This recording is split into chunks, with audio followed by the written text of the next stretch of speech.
Looking at me now, maybe you wouldn't think so, but I played a good standard myself. And at the point at which I kind of had to accept that, I wasn't going to play in a World Cup, I decided to invent my own one. I think it was one of the eureka moments when you realise how many different nationalities in London.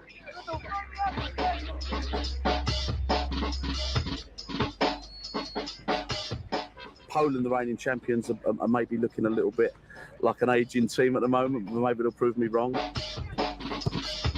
The manager of the Polish team is running the team in the UK for something like 45, 50 years now, but he was pragmatic about it this year. It's like they had their year, they perhaps run out of legs. They lost to a strong Nigerian team. Their manager's called Pele. I don't know if he was christened Pele, but he thinks he's Pele. Guys, let's go! We put the ball on the deck, let them do the runaround, and we play the football. They come from all different walks of life. They all got the sort of the shared love of football, and that's why they're all here. 0-0. Come on, guys. Do not lose your shape. Do not lose your discipline. From 40 players, the last 2 trials, we narrowed down to 22. And most of the 22, the best players are not here today because they had to go to church. So 30 minutos to get to where we've never got to. Guys, what's wrong with you guys, man? Come on. Viva Colombia! But, we love it. We're passionate about football, and so we'll play. We feel over the moon. This is the first time we'll reach in the final.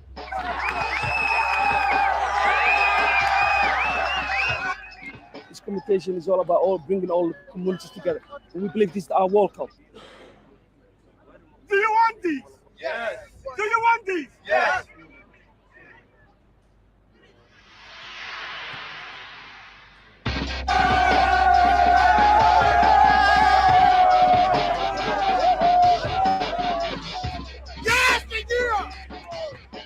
Guys, it's good.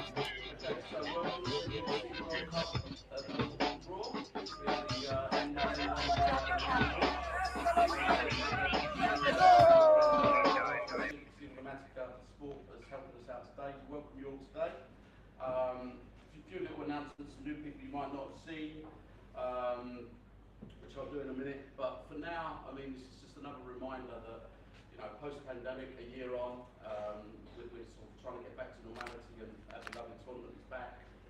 We've already done the draw for the Legends. There are 8 Legend squads, over 40s, 22 in the squad, so it's over 160 over 40s, which is tremendous because some of these guys have played in the original Inner City World Cup 20 years ago. Some of them have actually won it. So it just proves that what we're all collectively doing together is working. It's like people that are coming back time after time after time. And it's the new generation now that are coming through, but their dads are still playing in the Legends, which is tremendous. We've got the 9-a-side tournament again. We've got 6 teams in that, so there'll be about 100 lads there. That's a nice little tournament for teams to sort of test their wits against each other to see if they may be good enough to step up to the 11th side or rebuilding or something like that. So that's already been done as well. So we're here today to create a little bit of history actually, as we always do. So we're going to do the Inner City World Cup draw itself, which is always an exciting moment. And I'd say in many ways it's possibly the strongest lineup we've had in terms of teams that we believe, those that know in and around the football sense, can win this. And that's the beauty of the tournament, that a little bit of luck, a little bit of penalty kick here and there, and you can go on and win it if you get through that first day. We welcome our 105th team. He's actually late, so he would have been on the panel. There's a guy called Mimi and Soti Neves. They're from Sao Tome and Principe, which is an African nation, a Portuguese colony, I believe. But it just shows we're still eking out these communities in London that are willing to put a team forward, and we really welcome them. But just get your head around that a little while. 106 different countries have participated in our tournament, and over 24,000 players, which is some remarkable feat for us all to have achieved. But the historic moment, on two counts really, because this one here, this is the Champions Cup, the golden one that we call it, and Ecuador have been trying to win this for 24 years. They've won the plate a few times, they've got to semi-finals, and they had a superb team last year. Things went their way here and there, and they went home with this. And Graciela and Henry and their team have been instrumental in that over the years. And you know, it's fitting that when we're launching the ladies tournament today, that a lady brings back the men's trophy. I think that's great. And one thing I was certain of, because it's not always the case, that the trophies come back in pristine condition. So we thank you for that, Graciela. So it's lovely and shiny. So there is the golden one. Who's going to win this year? Which brings me on to the panel where we started out, if you like. This man to the right of me, it reminds me every year, is one of our all-time goal scoring greats. He scored, you'll tell me, 13 goals, 16 goals in the 94 tournament, in the inaugural tournament, which I believe did include a hat-trick in the final, or Abuka. So he's one of the legends of the tournament. Still comes over every year with his boy, and a lot of the Sierra Leone legends do, and we've remained friends with them for 25 years, and we're privileged to say that. They went through a lot at the time. There was a civil war going on. They had a very good team. In fact, one of the players, John Keister, is now the manager of the Sierra Leone national team. So this is what we're doing, you know, collectively, which is tremendous. Which brings us on nicely. Tell you what, let's leave the best till last. Coop from South Korea, on my far left here. He brings a lovely team every year. They always play good football, and we always recognise and accept that, you know, they haven't been past the quarterfinals yet, but they've got a team that's capable. Same as the Japanese, and the Chinese can never be written off. So, you know, this is a worldwide thing, you know, in London for us. But Diane is with us now. She comes as part of the Columbia ladies team, and Amparo Rendon's stuck in traffic, unfortunately. But she has been instrumental in helping us pull this together with Anna from Spain. And we've got 6 ladies squads, and I think there's about 19 in the squad, something like that. So that's, you know, we took about over 100 ladies in our inaugural tournament, and we hope to bring it up to the levels of the men. You know, so next year maybe we'll have 10 teams, and you know, women's football's been doing tremendously, and we've championed it in our celebrity events for many years anyway. But this is our first Inner City World Cup for women, and we're really privileged to say down there. We're going to do that draw first, but last but not least, we'd like to introduce Julius. Can you whack the camera on to Julius Cesar? Julius. Yeah? Okay. That's Julius. Yeah. Camera, yeah. Oh, you've got him there as well? Okay, of course, he's scored the jet. So Julius has been refereeing with us for many years now, and David Joseph is the head ref, but Julius is the co-head ref now, which is tremendous for us. He's very experienced, he's very capable, he's very calm, but he won't take no nonsense. And that's according to York, because we won't take any nonsense anyway. This is a friendly tournament, it's competitive, and we all want to win it. But as you know, we've been prone to kick the entire squad out if there's any sort of nastiness, because we've got a lot of families here. So I say that in the nicest possible way, because we've got to compete.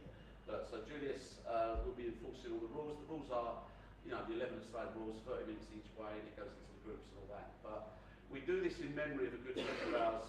Julius knows who I mean. The great Jermaine Wright, Jermaine Two Mains Wright, Jamaican Jermaine. We used to call him Two Mains. God rest his soul. He passed in the pandemic, and we do this in honour of him, really, and many other fallen friends that have passed in recent years from all the communities, and there's been some really good people. But Jermaine and the referees, what he built with David and now Julius to carry the baton on, is something really special. Very multicultural bunch, a real camaraderie between them, and they're a big reason for the event being so good. You know, from the officials, from the referees to the linesmen, and that's why we should show them the utmost respect, and each other, and all the players, and particularly, of course, the ladies this year. And I know you guys won't let us down, that we will make sure that the women are welcomed into the tournament, and as they always have been, but I'm talking about in a football sense, and give them the respect they deserve. I think you're going to be very pleasantly surprised with some of the levels of skill and play, because I know there's still a lot of guys out there that think women's football, but they're going to be very surprised. So they should encourage that, and we're certainly going to be doing that. So, without further ado, I'm doing a right thing I didn't have script. I'm going to get Diane. No, is it Diane or Diane? Diana. So it's going to be pulling this out. It's not FIFA. This is ping pong balls, and we've had to Categorias written up at the top. It's all done properly. So Deanna's going to pull them out, and they're going to go Group A. The first ball that comes out is going to be Group A, and the second one that comes out is going to be number one in Group B. So would you like to do that for me? So what is that number? Straight to the camera. Number 2. Where is it? That's a good start. Number 2 is Colombia. Oh, there you go.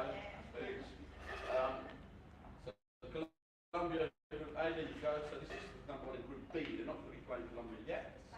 Number 5, Somalia. So that's Somalia Group B. This is Ikra's team. Number 4, this is Group A. They will be playing Colombia first, and that is Paraguay. So I'm sure Diana knows a lot of the girls there. That one in Group B. The 3 was Ecuador. So Somalia will be playing Ecuador in the first game.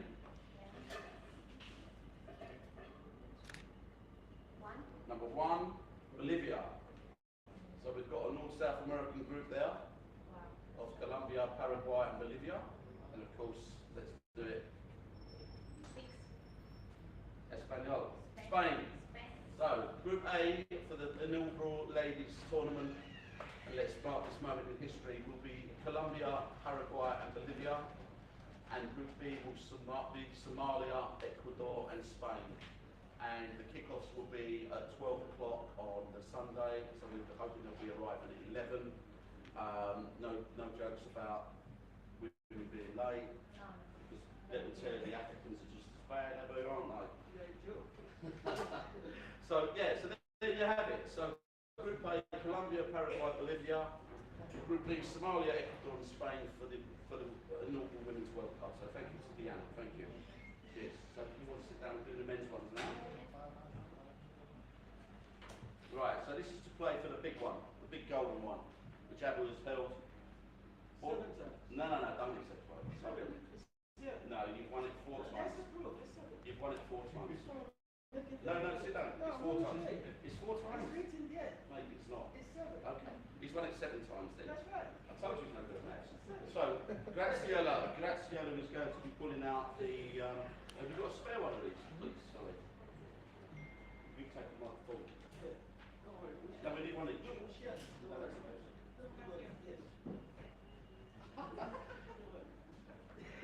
Graziella's looking after you. Okay, so from pot 1 we've got Graziella from the Ecuador team, as I said, and I've already introduced them also. I won't do it again. It's going to be, pot 1 is going to be Albania, England, Morocco, Poland, Spain and Ukraine. I believe there's 3 actual winners in there. Albania are a favoured team, Morocco always do well, and Spain are one of the strongest teams they've played before. 4 semi-finals in about 5 years, I believe. So then we go on to Abu's got Bangladesh, Eritrea, Iran, Iraq, Mauritius and Pakistan. And in fact, I think Bangladesh was the first, or I think I got this wrong, Asian team to win the Inner City World Cup, and then Pakistan went and won it the very next year, or vice versa. But there's 2 very good teams there, always bring good teams, Mesbah and Shuaz. Pot 3, appropriately, I think we can plan it this way, because it's Bolivia, China, Colombia, Ecuador, Japan and South Korea. Obviously you have to mix it up a little bit continent-wise sometimes if you haven't got enough, but the Japanese are very entrenched within the South American community, as you all know.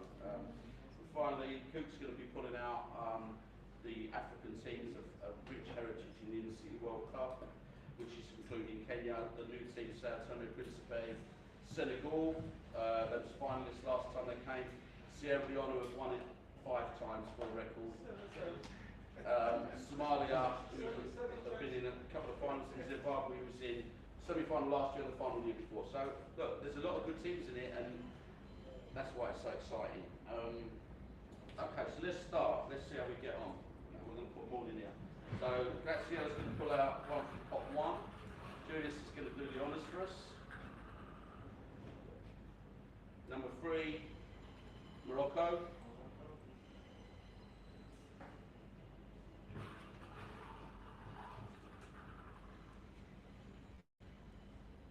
Number 11, 11, Mauritius.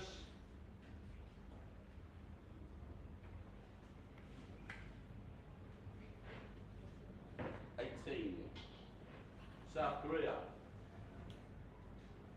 They're going to cook their African team.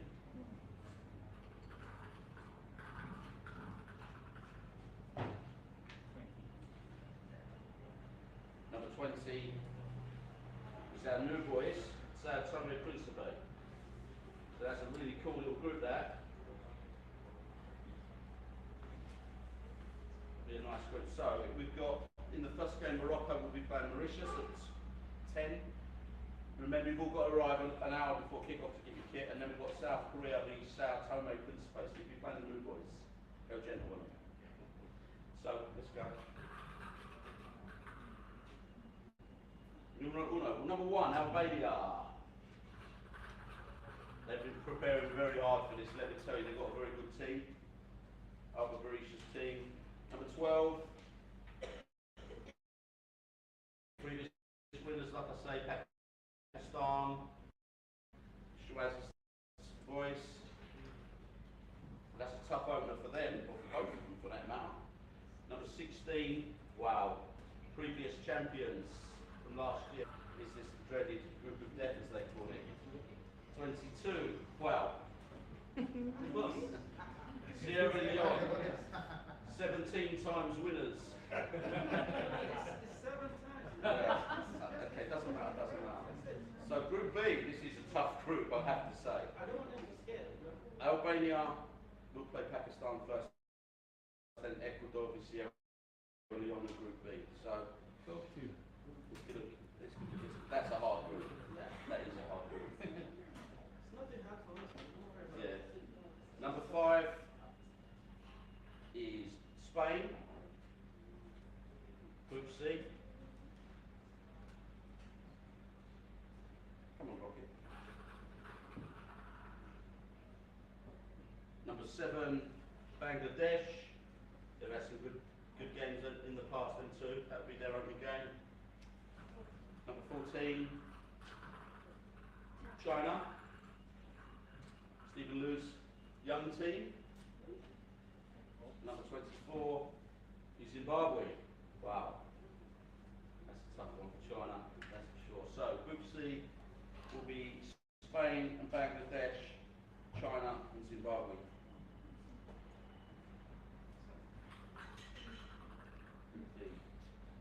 Number 4, Poland. Poland are previous champions as well. They will be playing that opening game against number 10, Iraq. Sorry if you showing me the numbers. That's Mo's team, Iraq, really good team last year. No one's going to. Number 13 is Bolivia. Eric and Richard's boys. Number 21, Senegal. My goodness, that's a tough group. So Group D will be the opening game, Poland and Iraq, Bolivia v Senegal. This really is a tough tournament this year, I've got to say. Number 6, Ukraine. They won it only about 3 years ago, actually. So number 8, Eritrea. Or Eritrea. Number 15, Colombia. Shoot again. Colombia. Hector Varela, Jose Luis, Omar, and the boys. Number 23, Somalia. Again, always a good team. Hector was only talking about them the other day as ones to watch. Very skillful boys. And Somalia, Eritrea, that's a game you want to watch. I can tell you they're very similar in style. So, we've got Ukraine, Eritrea, Colombia, and Somalia. So let's go through the motions of the last one, if you haven't already worked it out. Number 2, England. Lee Sherrill's boys from Wenlock. He's got a special waistcoat for the occasion, he tells me. Should be interesting. Number 9, be Iran. England be Iran. Oh, colour clash already. Number 17, Japan. And last but not least, certainly, number 19 is Kenya, MJ's team. So again, that's a lovely little group. Top and tail it. England v Iran, Japan v Kenya.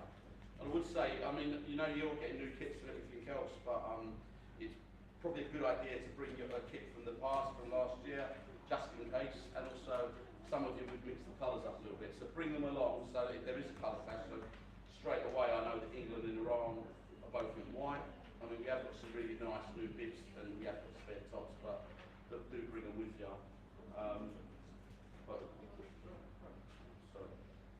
Okay, so yeah, well that's the draw. That's the draw. I think. Thank you for Julius for conducting it. Just make sure that everybody arrives an hour early to collect their kit. It's important we get off on the right foot on Saturday. We set the tone for Sunday, and that we bring a smile on our face, you know, and that's the important thing. You're right away there, mate. Yeah, so that's the most important thing in all this. The teams come to win, but the camaraderie that we've got amongst the teams. I mean, I remember one story of some candidates today, I'm just going to tell it very quickly. It's Armour Safe and the Senegal team.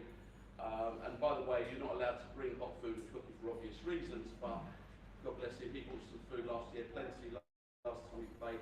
He was all sharing it.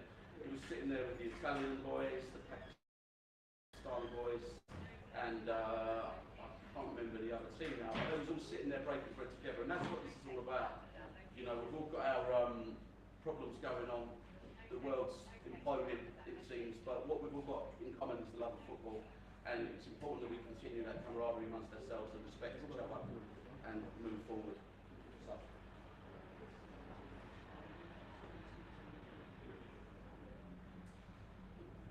Oh, no, you keep that, that's yours. Abu's kindly offered that if anybody breaks his scoring record, he was going to donate his golden boot, but it's a lot stronger now. There's a lot less goals scored, so it will be hard, but it's a nice gesture anyway. But yeah, we do will endeavour to get down the goal scorers this year, but let's be honest, it's like the league thing with the band, goal scorers get all the credit, but sometimes the goalkeepers, the defenders, the other players don't, you know, and that's important to remember. Sometimes when you've got a classic match, people do forget just the importance of the officials, because sometimes everyone goes away, they celebrate, they do whatever, and they forget that sometimes the reason the game's been such a good game is because the officials have been so good. And, you know, the officials, it's important to them as well. There's a lot of footballers out there, young footballers in our tournament that have gone on to better things. Players that have gone on as part of the community teams to play Premier League, players that have gone on to, I know, Burton Albion, recently Charlton Athletic. It's the same with the referees, they're going up their levels. We've had referees that have gone on to become, seeing, for example, Japal Singh, Football League referees. It's the same for them. So they're testing themselves, and so that's why they won't take any nonsense, because they will be monitored, they will be watched, just for the same reason. So they want to sort of progress in their officiating careers, the same as some of the young footballers out there. But as I say, it all comes back to the same thing. It's all about respect for each other, and more so this year than ever, I think, and also that the ladies are there, so we've already got to set the standards. And please make sure that everybody, you know, clears up their rubbish and all that sort of stuff. We've worked really hard to get to this point, and you know, we're ready to take it on to the next level collectively. And yeah, so we thank you all for watching and coming and being part of it. And yeah, that's about it really. I'll end up repeating myself. I do tend to go on. So we do thank you very much. We thank the panel, to Cook, to Diana, to Abu and Graciela, and may you all have a wonderful tournament. Thank you.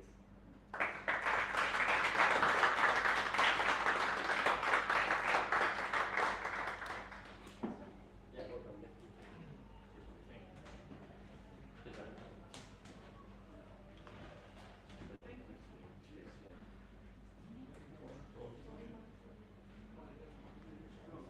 That is very strong. Your group's really strong. Okay. Make the door.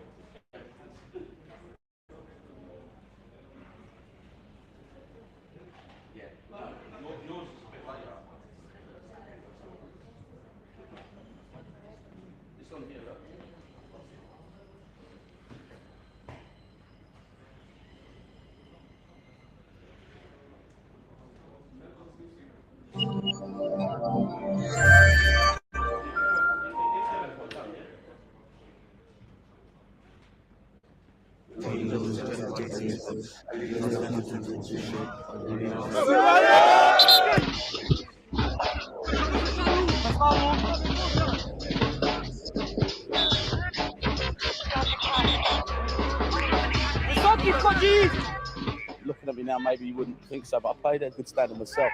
And at the point at which I kind of had to accept that, you know, I wasn't going to play in the World Cup, I decided to invent my own one. I think it was one of the eureka moments when you realise how many different nationalities in London.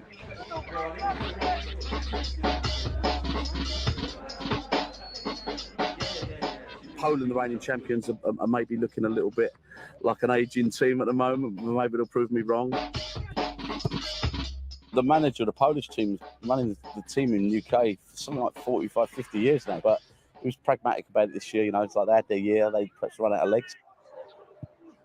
They lost to a strong Nigerian team. Their manager's called Pele.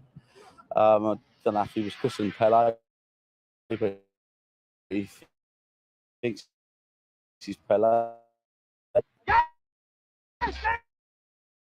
go! You put the ball on the deck. Let them do the run around, and we play. Lose your shape. Do not lose your discipline. From 40 players, the last 2 trials, we narrowed down to 22. And most of the 22, the best players are not here today because they had to go to church.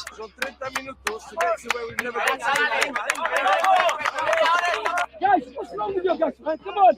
Viva Colombia! But, you know, we love it. We're passionate about football, and so we'll play. We feel over the moon. This is the first time we reach in the final.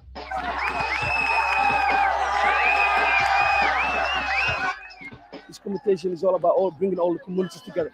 And we believe this is our World Cup. Do you want this? Yes. Do you want this? Yes.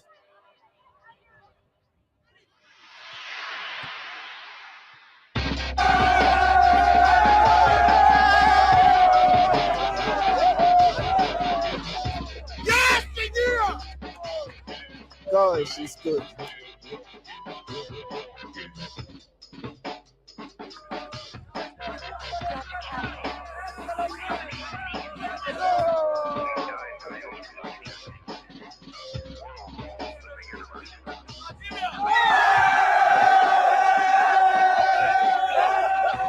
We don't care if you eat pizza, paella, or poppadoms. You know, if you've got a pair of boots and like a smile on your face, we want you in the tournament.